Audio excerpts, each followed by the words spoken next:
Welcome to Mysteries to Die For and this toe tag. I am TG Wolff, and I'm here with Jack, my piano player and producer. This is normally a podcast where we combine storytelling with original music to put you at the heart of a mystery. Today is a bonus episode that we call a toe tag. It is the first chapter from a fresh release in the mystery, crime, or thriller genre. Today, you're in for a treat. The feature release is Psychotherapy by me. It is the third book in the Diamond series, and it's now available. Just so everybody knows, I'm not even going to attempt accents this time as I butcher them so badly.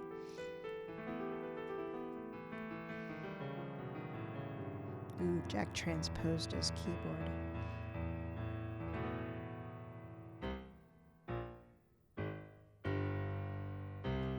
"100 Shades of Beige." Some people aren't meant to have a happily ever after. Oh, you know what I mean. The idealized, fulfilling career by day, and by night the perfect partner and the perfect home in the suburbs with peanut butter covered kids, 2.5 dogs, and a reason to go home at night. I almost had it, once. Oh, not the dog and the kids, but the partner, the reason to go home.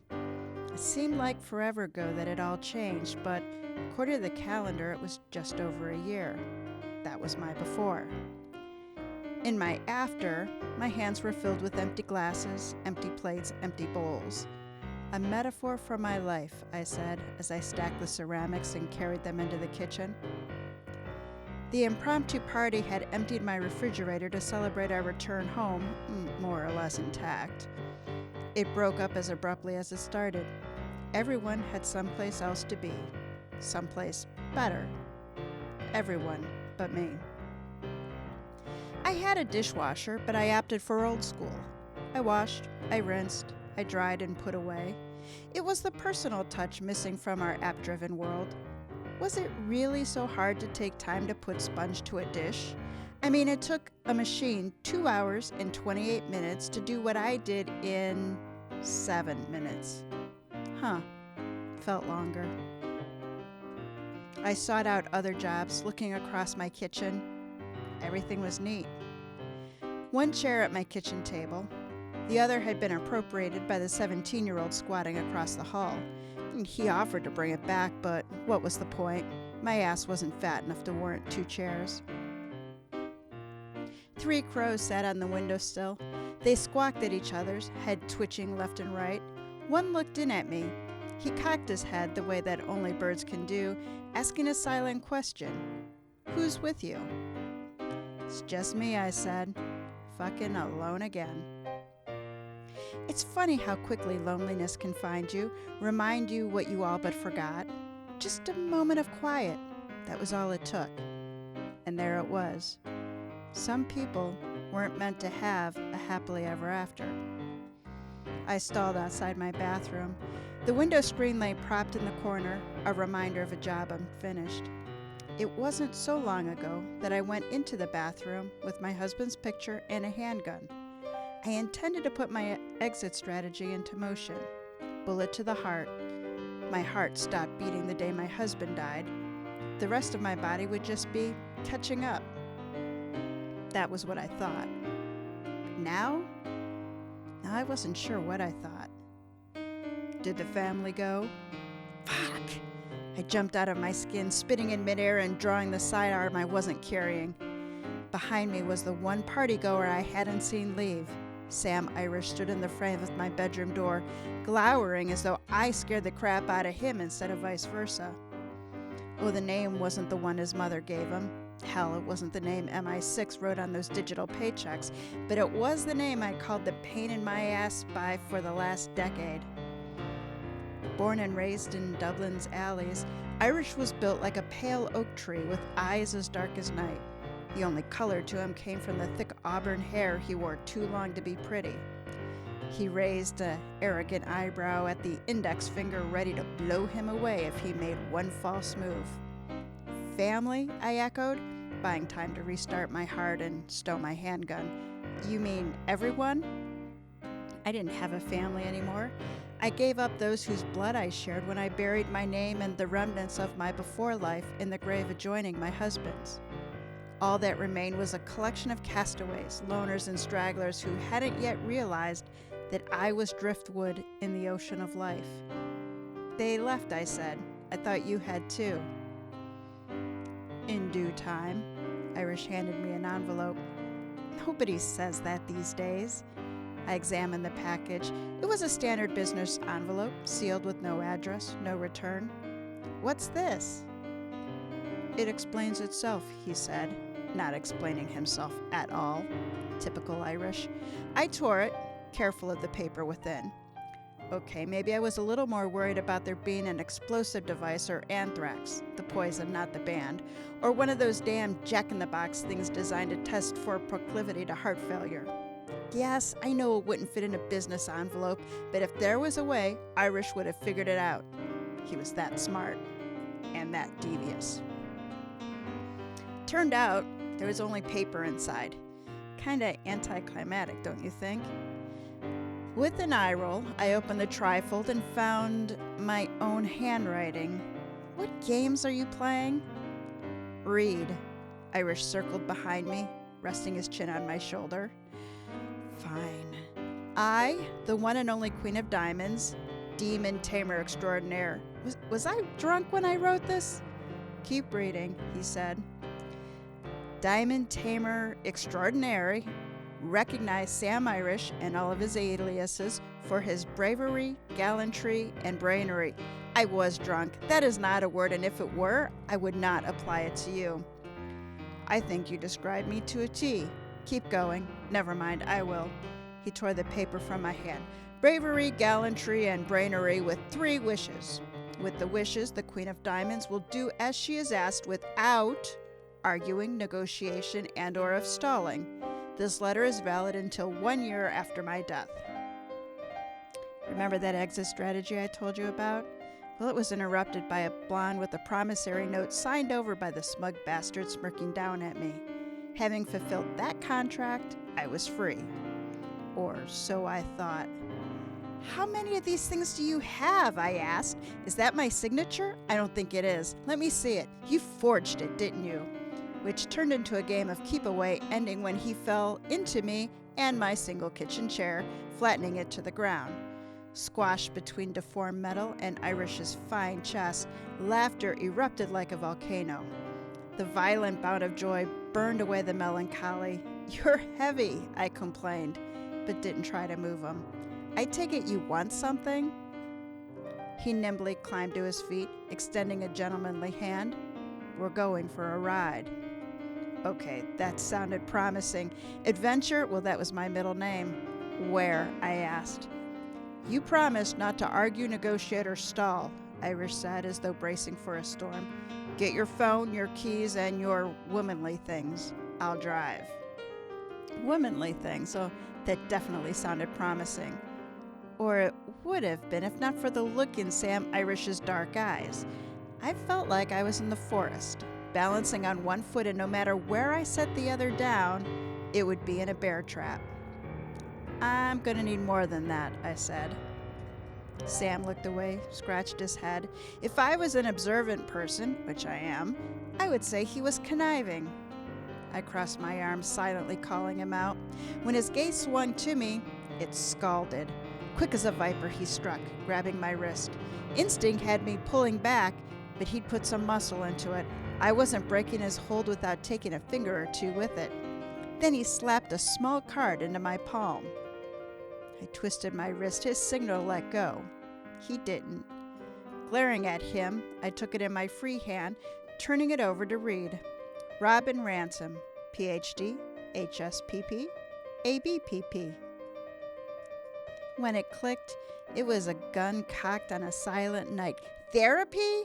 My voice scattered the crows outside my windows. Nope, not happening. I'm not going to a therapist, and I'm definitely not seeing someone named Robin. You and Karma can kiss my ass. I crumpled the card and threw it at him and went for my bedroom. He yanked on my wrist, the one he still held, pulling me into him. A lovely ass it is, but your appointment is in an hour. With the traffic around here, we best be off. I shoved him, reiterating what he could do with his therapist.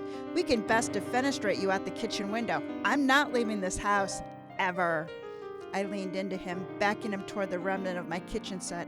He took my momentum and made it his own. A girly scream may have slipped out as up became down. Hey, not my fault. It's a biological function, like when you laugh so hard you pee a little. Irish stalked through my apartment, me the sack of dog food over his shoulder. I grabbed for the doorframe, a lamp, books, bookshelf, anything to stop the stupidity. Property damage accrued in our wake. My reinforced metal front door was my chance to stay this lunacy. Irish flung it open and then turned quickly, disorienting me to the point that my fingernails scratched across the door, but found no anchor. I cursed the man and all that was sacred to him. Obscenities echoed in the stairwell. Heaven, hell, and everyone in between knew that I was pissed. On the third floor, one of my building tenants stood in her doorway.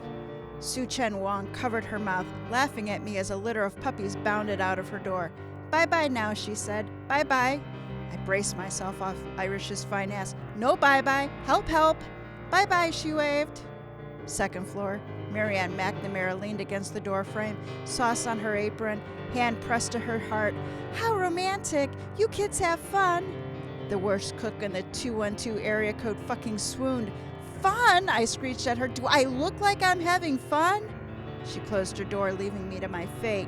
"It's a conspiracy! Fucking Irish!" I screamed, playing the role of the homicidal ex-CIA agent to throw him off my actual plan.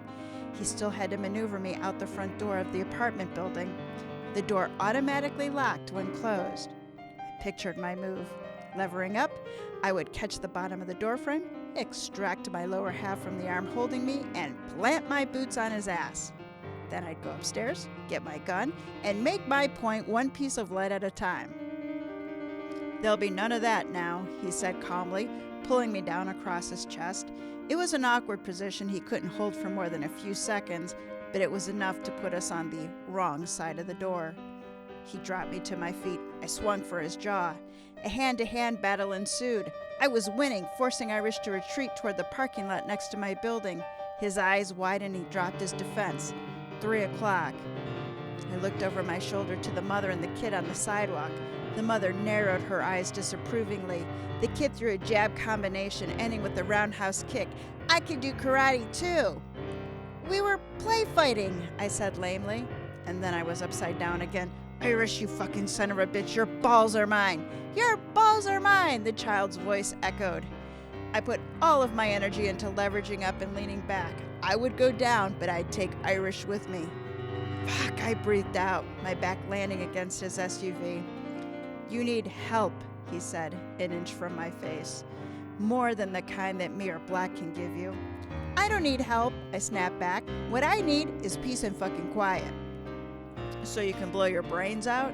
He bounced me off the truck. "I can't live my life knowing you're doing everything you can to end yours." "God damn it, you matter. Why the fuck don't you see that?" I didn't answer. I didn't have a chance. He yanked the passenger door open and shoved me into the seat. He buckled the belt without looking at me. The door was closed with enough force to rock the truck. A chirp meant he locked it. Irish rounded the vehicle, unlocked it, got in, and relocked it. He didn't talk as we drove. Anything I said, he would counter. I only had so much energy, and I needed to conserve it. I had to stay calm and look for opportunities because there was no fucking way I was gonna lie on Dr. Robin fucking Ransom's couch and say one goddamn word. The apartment building I owned and lived in was in Washington, D.C. neighborhood that rated 3 stars. This was a place people found themselves in, not really one that they aspired to. Well, there were good people here, fighting to keep their heads above the drugs and the gangs and the price of rent, and they lent a hand when one was needed, but they also kept their mouths shut.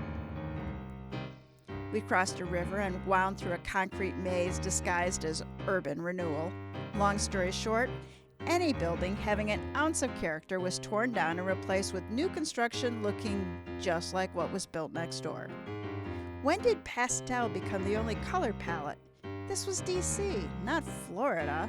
There might be 50 shades of gray, but there were at least 100 shades of beige.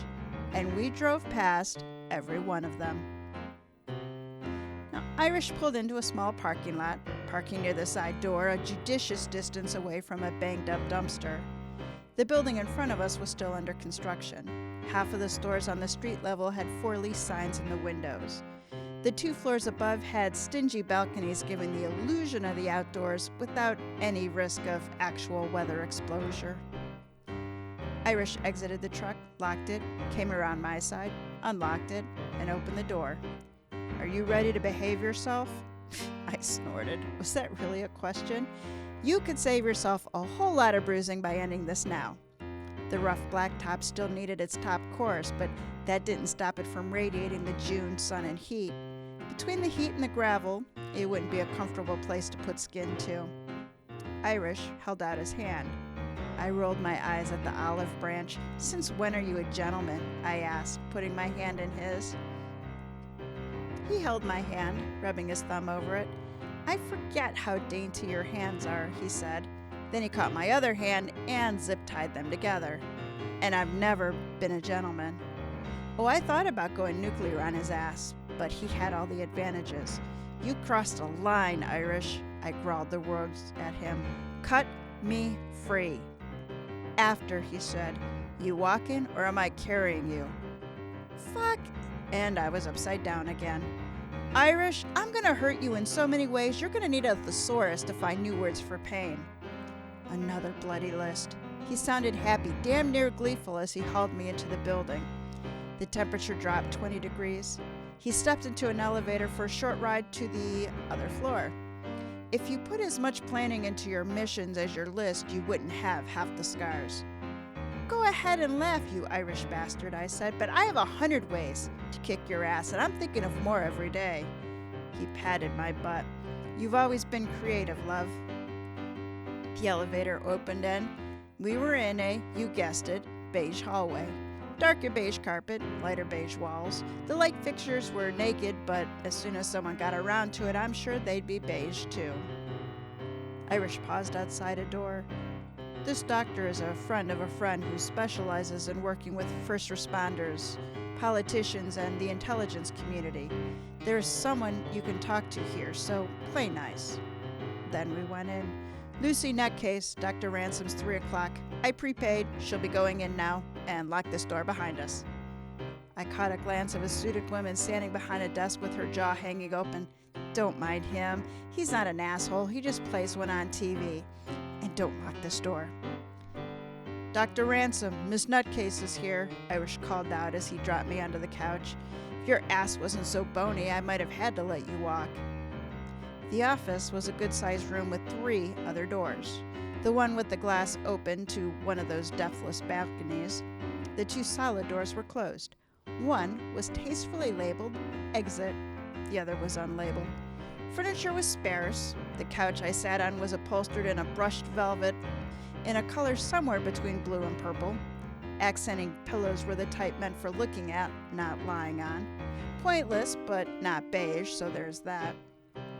Behind the couch was a decorative screen, another kind of accent with long strips of something, not wood, in a shade of purple, boldly purple, set with black in between. It dwarfed the size of the couch, making me feel like it was about to fall on me, like a shiny purple avalanche. It was some fucked up shrink's idea of a sounding board?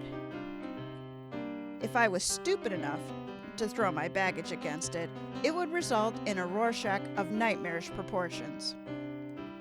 The matching chair sat off to the side, the price tag still attached. The desk was little more than a taller table with a glass top. There were no drawers, glass or otherwise. Half a dozen moving boxes were stacked behind the desk. The top held a short stack of papers, a picture frame, a cord for charging something that wasn't there. The walls were framed with prints themed on tranquility, sand dunes, dragonflies, waterfalls, herons, hummingbirds, eagles. No robins, not one. Not surprising. The ordinary little birds weren't tranquil, they were annoying. "Looks like your shrink is MIA. I held up my hands to be cut free, smiling like I'd won, because I had. A toilet flush from behind door number 3. Maybe next time. I'll be waiting in the truck. Irish kissed the top of my head, the idiot, and headed for the exit. 1 foot out, he looked back over his shoulder. Give it a chance. I flipped him off. Give this a chance. With an amused curl of his lips, he closed the door. I searched to my feet and was across the room on a scavenger hunt. I needed scissors or a box cutter, anything with a sharp edge. And I needed to get out before the brain douching commenced. Rummaging through the top box uncovered big heavy books that would make excellent blunt force weapons, but were useless against plastic ties. The bathroom door opened. The man who filled it was 6'2" if he was an inch. A dark-eyed, dark-skinned black man, his pink shirt shimmered in the sunlight as it hung from wide shoulders. His gaze went to my hands in the box. His box. It's not what you think, I said, holding up my hands. My friend thought he was funny. Your friend has an odd sense of humor, Dr. Robin Ransom said, in a British accent. Irish found me a hot therapist. To show my appreciation, I wouldn't kill him, just maim him a little. Odd doesn't begin to describe it. I put my hands out to him. So what do you say? Why don't we leave those as is for now? He leaned against the bathroom door frame and gestured with the hand toward the couch. You're early. I shouldn't be here at all, I said. I went to the couch because I couldn't stay bent over his moving boxes. Call me Diamond. All the cool kids do. I don't need to be here. We should wrap this up pretty quickly then, he said. No point in kicking a dead horse now, is there? I'm glad we... Wait, are you insinuating that I'm a lost cause? Oh, of course not. It's a metaphor. It's one of those parts of speech you Americans endlessly bastardize without understanding its linguistic origins. You, for example, have closed your mind to therapy. Ergo, your mind is a dead horse. Any attempt on my part to alter, change, or inform your perceptions is a waste of energy, much in the same way of kicking a dead horse to get it to move. In short, no matter how hard I kick you, you're not going anywhere. I stood, flashing my charming smile. There is a difference between being dead and playing dead. The first is confining and the latter liberating. And as for kicking me, well, I wouldn't want you to strain yourself. I understand your limitations. After all, those who can do and those who can't hang diplomas on the wall. His long body pulled from its reclined position. Are you suggesting I'm a fraud? Not at all, I said. I'm suggesting you're a failure. And being a failure is not the same as being a fraud. Nope. You see, it's not your fault. Being ordinary is a handicap that can be overcome with, delusions of grandeur and copious amounts of whiskey. He snorted. And you're extraordinary? Please. I've met pigeons more unique than you. Look at yourself. Where do you shop? NYPD Blue Wardrobe Surplus? I rolled my eyes. Elton John called and asked you to return the shirt you stole. He crossed his arms over his chest. Smart, vicious, enjoys a good fight. Thinks she's unique when she's more of the buy one, get two free variety. Poor baby. Life didn't live up to your expectations? I mimicked his pose. Well, I tried to. The zip ties cramped my style. I settled for resting my hands on my hip. That's a mirror you're looking into, and don't be too hard on yourself. You're not the only one who ekes out a living getting people to pay for your attention. At least you get to keep your pants on. Silk pants, he said. Only the best. When did the nightmares start? Damn him. Don't bother denying it, he said. The circles under your eyes and the lack of witty repartee are classic signs of sleep deprivation. How long has it been since you slept through the night? A month? 6 months? Tell me about the nightmares. I don't have nightmares, I snapped. I don't dream at all. Immediately, I knew I'd lost. Damn it, I'd revealed too much. And if I did, I could handle it. He sat down at his desk, pulling a few sheets of paper in front of him. He slashed across the top with a green pen. Goodbye, Lucy Nutcase. Hello, Diamond. He scribbled my name and then looked up. Last name? Tierra, I said sarcastically. And the bastard wrote it. He began reading. Dead husband, car chase. Pyrotechnics, baseball? You had to be there, I said. I left the couch to creep up on his desk. The page was filled with printed text and comments in the same green ink. Reckless? Rash? Doesn't that mean the same thing? No regard for life? Suicidal tendencies. He looked up, pitting me with his gaze. Care to talk about it? Easy answer. No. Fine. I don't have time anyway. He bent to a box behind the desk and began unpacking. If you don't have the stomach to deal with your issues, then you might as well kill yourself. Do it quickly and leave the air for the rest of us. Did he just... You can't tell people to kill themselves. That's malpractice. He stacked books on the glass desktop. Sue me. Oh, wait. You're going to be dead. Oh, haunt me. I've always wanted a pet ghost. Maybe I have a good reason to want to die. You're taking up air. Maybe I... Bloody hell, he said sharply. He turned, crossed the room in 3 long strides, and spun me toward the door. I don't have time for this. Out with you. I sidestepped right. I thought I had an hour.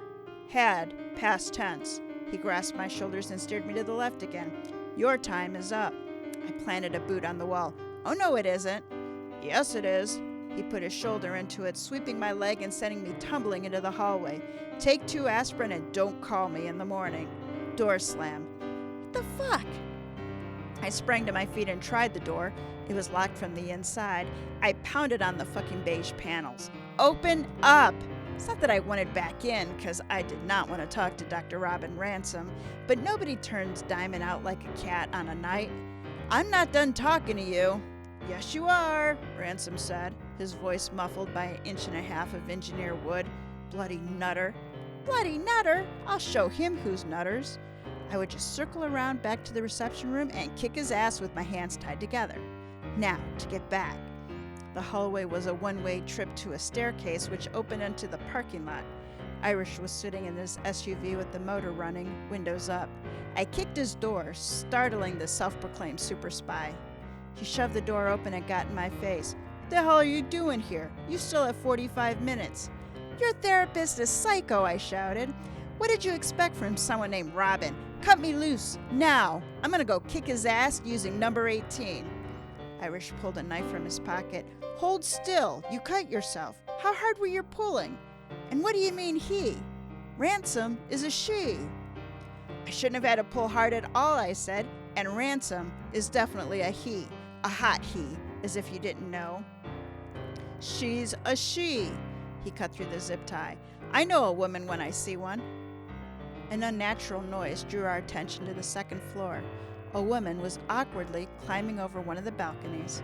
Her hands were bound behind her back and tape covered her mouth. We can't get her in time, Irish said. Both of us saw the resolve in the woman's face. She was going to jump.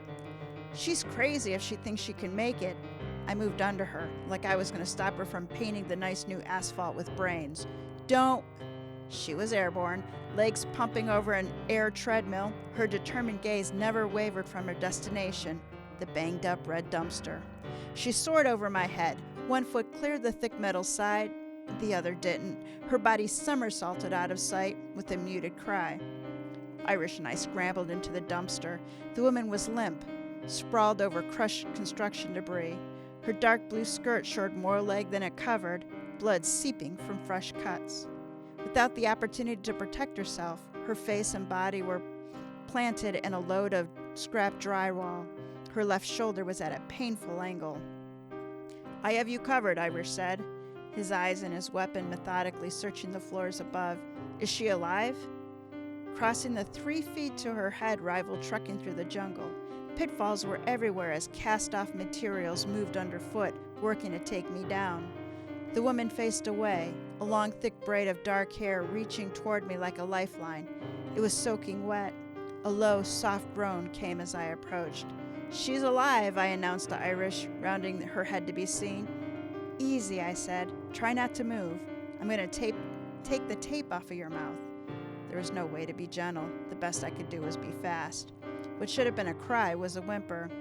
You're going to be fine, I said, as her brown eyes focused on my face. Stay still for a little longer. Help is on the way. The woman nodded, wincing. She licked her bleeding lip. I can't feel my arm. I pressed my hand to her back, keeping her in place. Hold tight and try not to move. What's your name? She looked up at me. Robin. Robin Ransom.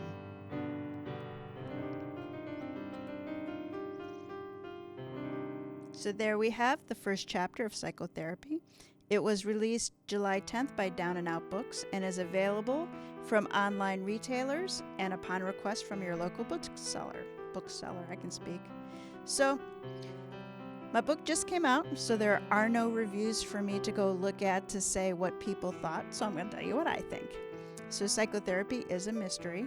Diamond, one name for a woman who is faking it until she makes it, and she will make it. At least that's what she keeps telling herself. Dr. Robin Ransom is a therapist to first responders, cops, and spies, and she has a problem. She is being blackmailed via email by a nameless, faceless crook. Her neighbor, Murali Devi, an IT wizard who said he'd take care of the problem for her, well, he's dead.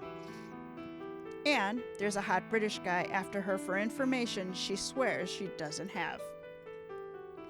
Before Diamond was a widow, she was a CIA agent with lethal skills she nearly used on herself. An intervention puts her on Dr. Ransom's couch, which you just heard, squarely in the middle of a high-stakes game of blackmail, kidnapping, and murder. From a video gaming Beastmaster in Michigan, to a suicide bomber in Virginia, to a psychiatric conference in the south of France, Diamond jumps in with her usual flair for chaos and destruction. But fate isn't satisfied. Fate never is. Pushing Diamond into a position where it's either her or the person she cares for most. Bottom line, Psychotherapy is for you if you like fast-paced mysteries, dynamic characters, and stories meant to be read just for the fun of it. So what are the strengths of the stories? Well, I think like all of the Diamond stories, Psychotherapy is a mystery with an adventure pacing, like you just heard. The story does not take itself very seriously, and each chapter in the story has a story wrapped up in it, so just like you heard in the first chapter. And so it does make it easy to read, it makes it fun to read. Where does it fall short?